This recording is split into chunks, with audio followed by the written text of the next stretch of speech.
On the eve of the Chinese Communist Party's 20th Central Committee's third plenary session, CCP leader Xi Jinping was reported by official media to have visited Shandong province for an inspection. During the visit, a video was taken showing Xi Jinping having fun with the people, which quickly spread online. On the afternoon of May 22nd, Xi Jinping arrived in Rizhao City, visiting Rizhao Port and the Sunshine Coast Greenway. This place is great for taking wedding photos. Yes, it is. The scenery is beautiful. Young people come here to take their wedding photos. That's great. What a happy couple. Hello, General Secretary. Hello, General Secretary. And you are? We're amateur cyclists. Keep your health up and build a better family. Thank you, General Secretary. Hello, General Secretary. Hello, General Secretary. In the video, Xi Jinping chatted with a newlywed couple and several cycling enthusiasts. He also greeted a large crowd of onlookers, creating a warm and joyful atmosphere. However, after the video was released, some netizens noticed that the crowd Xi interacted with were actually extras. Among these actors were officials, including a major general deputy director from a naval unit and a major staff officer from an army unit. An official report from Shandong province confirmed the netizens' suspicions. The report mentioned the names of the older cyclists and the travel photographer, but did not disclose their true identities. It wasn't until this video was shared on overseas social media that it sparked widespread attention and discussion, leading to the revelation of the identities of these extras. The purpose behind the release of this video by Chinese officials is clear: to stage a carefully orchestrated encounter between Xi Jinping and the public, aiming to showcase Xi's approachable and popular image. On May 29th, a netizen named News Investigation posted, "Xi Jinping's deception has been exposed. He has become the world's only leader who brings his own crowd of actors. The man cycling is a major general deputy director from a naval unit, and the young man is a major staff officer from an army unit. The woman with purple braids is a third-level researcher from the provincial propaganda department, and the short-haired woman is a lieutenant colonel deputy officer from the provincial military district's political office." Another netizen named Dawn shared an image with a caption, "Within a 10-kilometer radius of Xi Jinping's visit, security was extremely tight.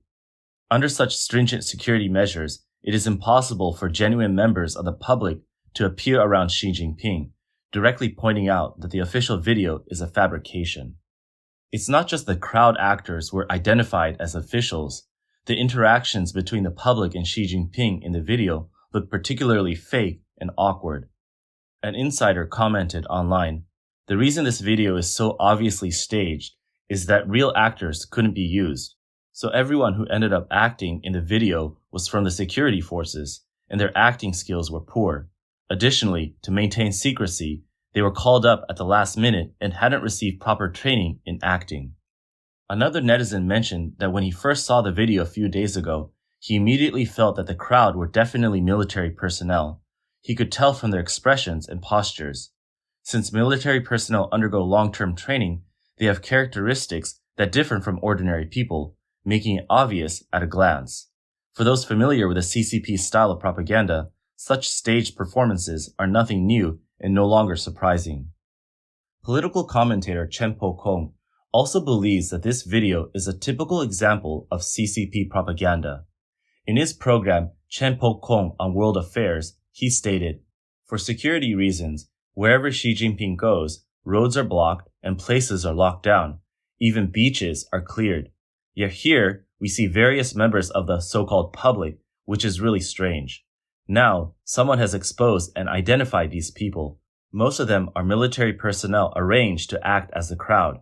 This fake attempt to appear close to the people is likely worse than not trying at all, and it is even more repulsive. This also shows that Xi Jinping is isolated and unpopular, and now CCP politics have turned into a political theater."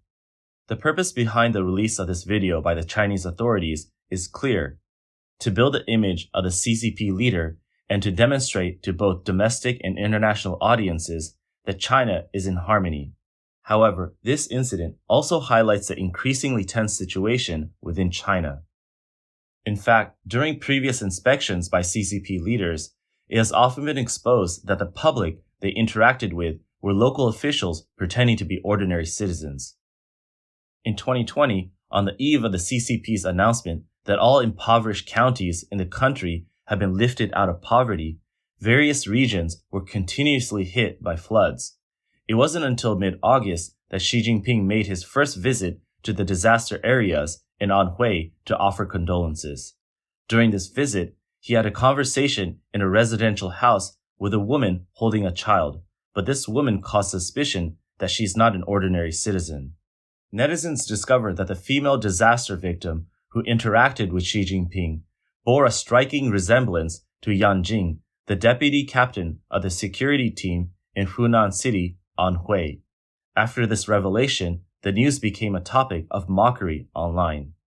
Similarly, on October 12th of the same year, when Xi Jinping visited Chaozhou in Guangdong and met with people on a pedestrian street, it was discovered that these citizens were deliberately arranged. Netizens uncovered a video of a woman in the crowd dining at a restaurant elsewhere, revealing her as a local official. On May 12, 2021, during Xi Jinping's inspection tour in Hunan province, he visited the Nanyang Rose Garden. In the video footage of the event, a group of people enthusiastically welcomed Xi's arrival. During the interaction, Xi asked them, "How did you know I was coming?" Someone in the crowd responded, "We saw you," to which Xi replied, "Are you Zhuge Liang? You know everything." Zhuge Liang is a Chinese statesman, strategist, and inventor who lived during the Three Kingdoms period in China. It was obvious that these citizens were deliberately arranged by the local government. Additionally, during the lockdown in Wuhan in March, Xi Jinping made a brief 12-hour visit to the city. Throughout his stay, wherever he went, there was a welcome group of crowd actors. During this time, snipers were positioned on rooftops, and police officers were stationed at every home to prevent any public disturbances. What's laughable is that this kind of lockdown isn't just a privilege reserved for the CCP's top leaders. Many other prominent central leaders have similar displays during their inspections. For instance, when Vice Premier Sun Chunlan visited the Kaiyun Mansion neighborhood in Wuhan to inspect the people's situation, she was also surrounded by numerous officials. Residents confined to their homes shouted from their windows, "It's fake, all fake," and "We're paying high prices for food," among other grievances, but their cries went unanswered. After Sun Chunlan and her entourage left, reports emerged online that the residents of the neighborhood faced retaliation from the authorities. The CCP has a long history of fabrications. It extends beyond stage inspections and fake videos to historical falsifications, manipulated statistics, fabricated heroes, and even invented hostile forces. The primary goal behind this relentless propaganda is simple: to maintain the CCP's rule, with deception serving as a tool for its stability. As China's economy continues to decline, the CCP has resorted to falsifying economic data to present a favorable image, becoming increasingly blatant in its deceptions.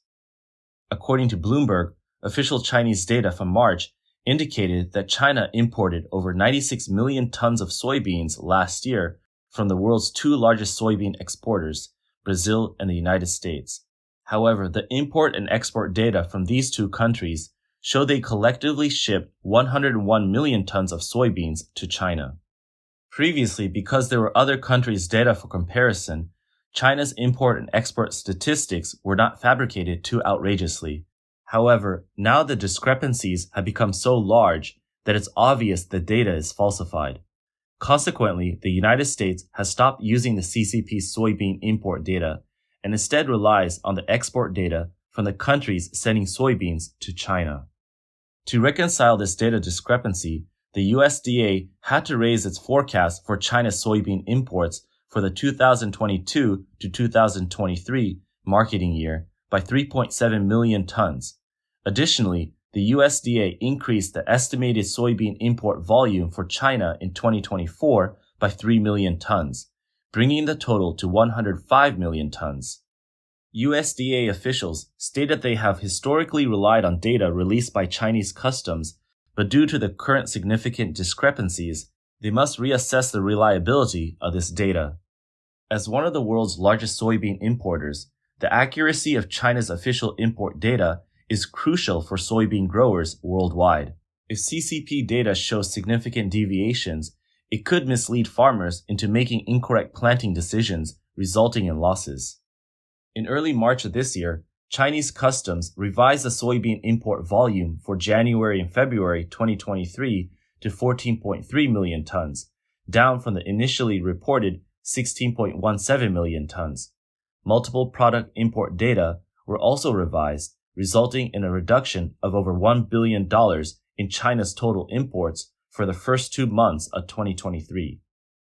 The motive behind the CCP's data falsification is likely, as many suggest, that by lowering import figures, the CCP can boost its trade surplus. Additionally, reducing last year's baseline can increase this year's year-on-year growth figures. Ignoring the impact and losses on other countries for its own benefit is a standard practice for the CCP. There are also external doubts that, to achieve the 5% GDP growth in 2023 target, the CCP has downgraded the total GDP for 2022. Their economic data has become a numbers game and is increasingly distrusted by the international community. The CCP is also skilled at disaster relief deception. Besides the most common falsification of death tolls, they also stage disaster relief efforts for propaganda. Last year, as floods swept through China, the CCP's Xinhua news agency published a 5,000-word article praising the Beijing flood control and disaster relief efforts under the command of the Central Committee with Xi Jinping at its core. However, netizens quickly pointed out glaring flaws in several accompanying photos. In one of the most prominently placed images, an Apollo News journalist noticed a peculiar figure who stood out from the soldiers on the right side. Unlike the soldiers, this person was not wearing a hat and, more importantly, was not wearing a life jacket. In severely flooded areas, not wearing a life jacket during rescue operations is a major taboo as it can be life-threatening. This clearly indicates that the photo was staged for propaganda purposes under safe conditions. Not only that, but another photo featuring a rescue boat also gave away the staged nature of the scene. In the photo, the soldier in the center of the rescue boat is raising his right hand. To his right is a journalist holding a video camera.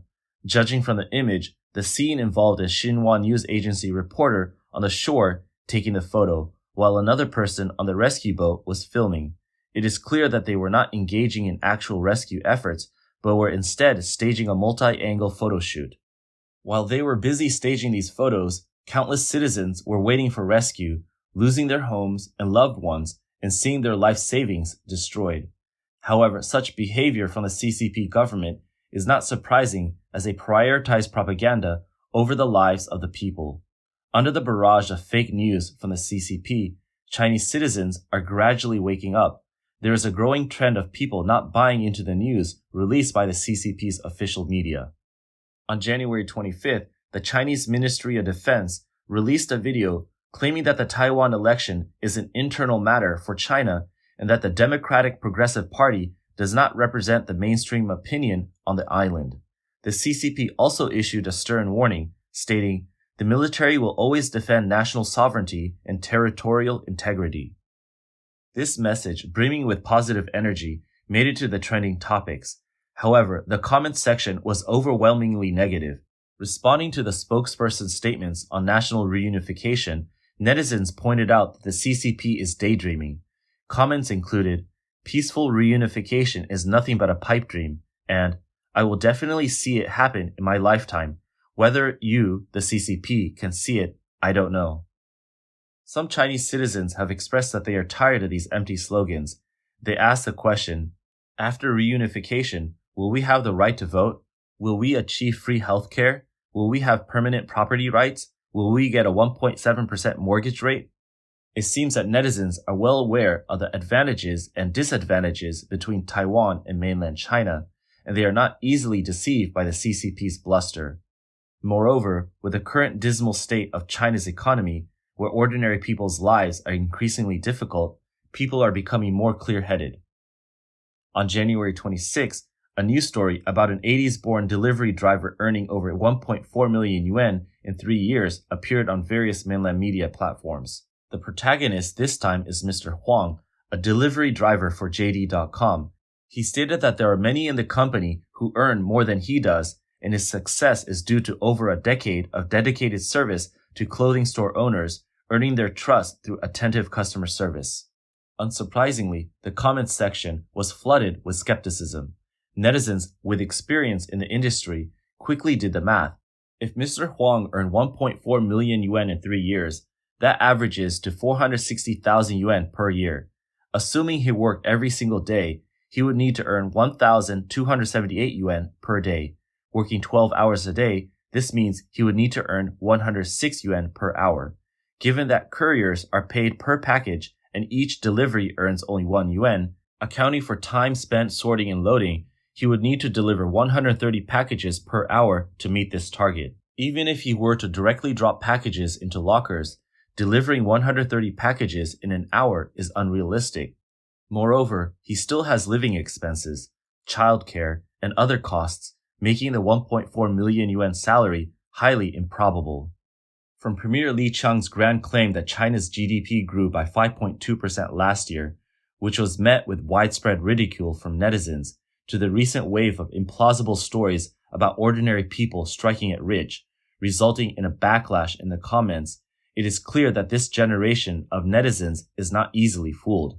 The CCP's tactics of fabrication are proving ineffective against knowledgeable and experienced netizens. The CCP leadership might have realized the shift in public sentiment. Thus, on April 23rd, they announced plans to amend the statistics law to combat persistent data fraud. This move serves two purposes. It shifts the blame to legal loopholes, while also presenting an image of the party as committed to serving the people. Sydney University of Technology Associate Professor Feng Chongyi commented on this, saying, "The CCP's fabrications are institutional. For decades, it has maintained its regime through violence and lies. Over the years, all of its statistics have been fabricated according to government's requirements, using indicators set by the higher-ups, not genuine statistics. Therefore, the CCP's so-called amendment to the statistics law is just a show and another lie." US-based political commentator Lan Shu also agrees with Professor Feng Chongyi's viewpoint. He stated, "The root of the CCP's fabrications lies in the system itself. From the top down, officials at the upper levels engage in falsification, and those below them follow suit. It is a top-to-bottom system of deceit. No matter how they change the regulations, they cannot escape the inevitable outcome of continued falsification."